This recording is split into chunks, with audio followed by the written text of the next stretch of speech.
I think that you learn from Miles, and you learn from people like him how to lead a band, and also how to listen to music in a certain way, and how to keep your ears open is very, very important. You know, that sometimes in the beginning it may not sound like it's right to you, but if you got to keep on listening and seeing if you find something in it.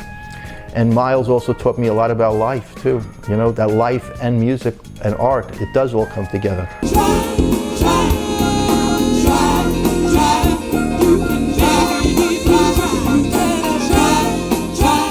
He's very serious about the music, and that comes through in everything he does. I consider him a genius. Collaborating with Jason is really fun. What he brings to the table is a wealth of experience.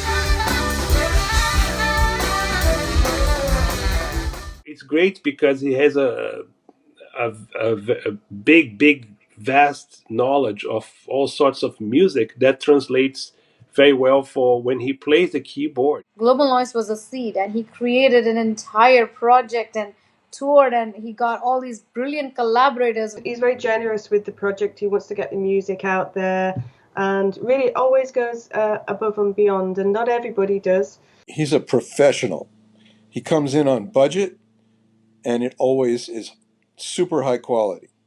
There's no question that, when you engage him to do something, you're going to get something of great quality, sonically and musically. He's all over the place. He grew up as a jazzer in Brooklyn, one of a good friend of Bob Berg's. But I think he really found his niche, so to speak, with electronics. Oh, he's a great keyboard player. He knows everything he needs to know to do the music that he does. Mike first started playing Iwi, for instance.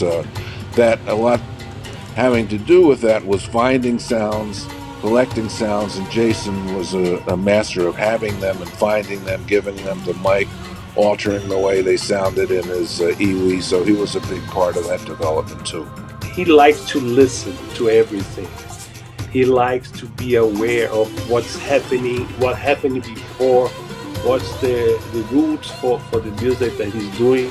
He is so good with technology and how he has embraced and brought it to the limelight of music that was happening then when he used to work with Luther Vandross and people like that. I mean, groundbreaking ideas and vision that Jason had clearly reflects in every project he's done.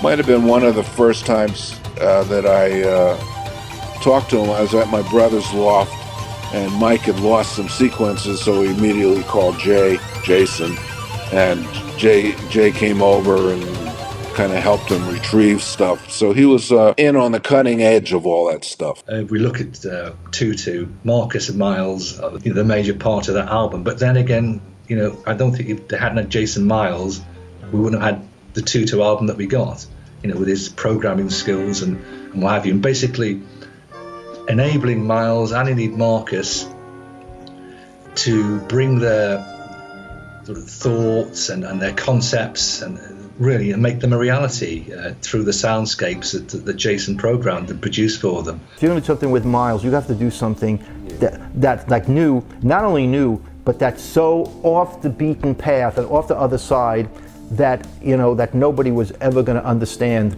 They would hear it in the music, but they would go, whoa, man, this is like crazy. And Miles realized that. And when we did Tutu, I really think that the key to it was actually Miles's performance on the song was extraordinary. Musically, what is it all about? He goes to me, it's about bringing Miles to play great melodies again. Beverly Burns, I'm a jazz singer based in Yorkshire in the UK. Jason came on board and he came into the studio then, and the way he was just so supportive and nudged them, it was quite a powerful thing actually. And then Jazz just wants to have fun. He added a wonderful Hammond on 2 of the tracks, which he's just so insightful in hearing things, and some of it's quite subtle, but its subtleness is again quite powerful.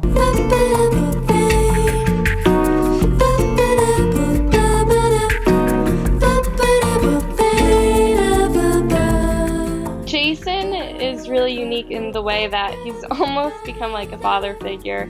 We started working together when I was really young, so he's really helped me develop my style, my sound, really listens to what I want, and a lot of people don't do that. They project what they want on other people. So he's really good at listening and helping me find my own path. He's the type of person he'll say how he feels, but it's because he cares, because he wants me to improve, he wants me to grow. I've grown as an artist. So I recognize that in him, that as much as he drives people crazy because he's telling you stuff over and over, it's because he cares so much, and it's not even just about the music, but he needs to let you know where he's coming from. You have to remember that the music is one expression, but as a human being, that's the most important. So a human being, he tells you as a human being who he is. And that's important, man. We got to listen to each other as artists and as human beings. Another thing about Jason, as far as vocalist is concerned, he has so much respect for the music. And if he works with you, that means he has respect for you. He's just so accommodating, and it's never about him. When you do something that he really likes, it makes you feel like, oh my God, I just hit a home run or something. He's totally comfortable with every player that he brings on being at the top of their game, and he has no ego in that sense.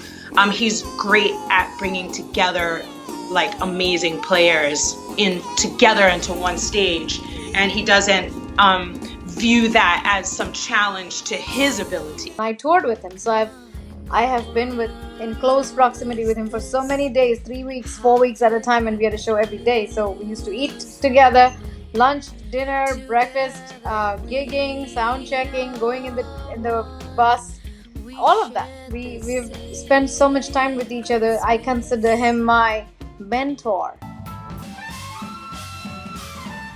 I don't know too many people who can cast a project as well as he can. And to me, that's one of his big strengths, whether it's, putting one of his live shows together or, one of his tribute projects. He just knows who to call. He has a great rapport with a lot of, super talented people who are always happy to work with him. And that's not an easy thing to come by. All of us can play, all of us can do a lot of things, but when it comes to actually putting it all together, that's a whole other story. First and foremost, just from a business standpoint, he was always just such a straight shooter and a person of his word, and just always treated everybody so well, whether it's financially or otherwise, which obviously is rarely the case. So I thought, wow, this is an interesting person. He's very open to in his projects to work in so many different ways. He can work one day with the DJ, Logic, like he did, and the next day he's doing a project with an acoustic guitar player or a harp player or whatever, and that's very interesting. I think that's life. Life is like this. Life is not one thing. Life is, every moment is a different thing happening, and music should be like that. Jason is very passionate about the music. He takes it very seriously, and he's very engaged in it. He knows what's going on in the industry, but his passion for the music and his passion for a project that he commits to is what to me what stands out when I think of Jason.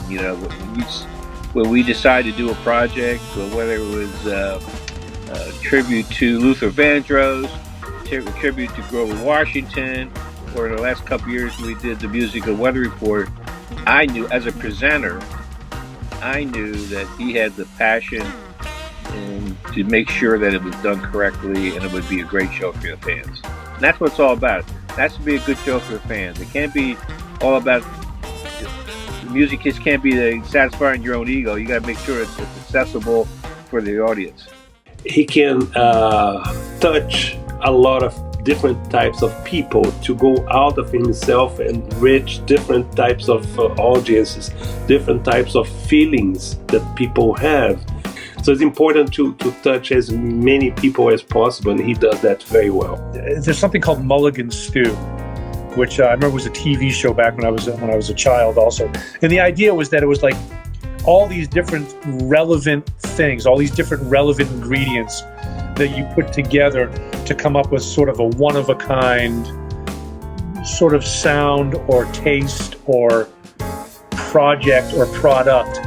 And to me, Jason is a lot like that. It's all like these very interesting components of influences and relationships and cause and effect that have been his career. He's in touch with a modern groove, a modern rhythm that's happening in the world, and that's why his music is so appealing. One reason why it's so appealing, besides the fact that the songs are well constructed and well played, but it's he's doing something, and jazz musicians in general have done something that have resonated with the people around the world, and it's a joyous thing to be able to share it with them. It's just amazing. I found myself through listening and studying and finding out who I was, which was hard. Jay morphed into a guy that was like working on like $1 million budget albums. And anybody could have said like, hey, but no, he became an artist and he became a producer. I'm merely just by saying like, this is what I do now and moving forward. I don't want to put him in the category. He's a musician of the world, and it shows in his production.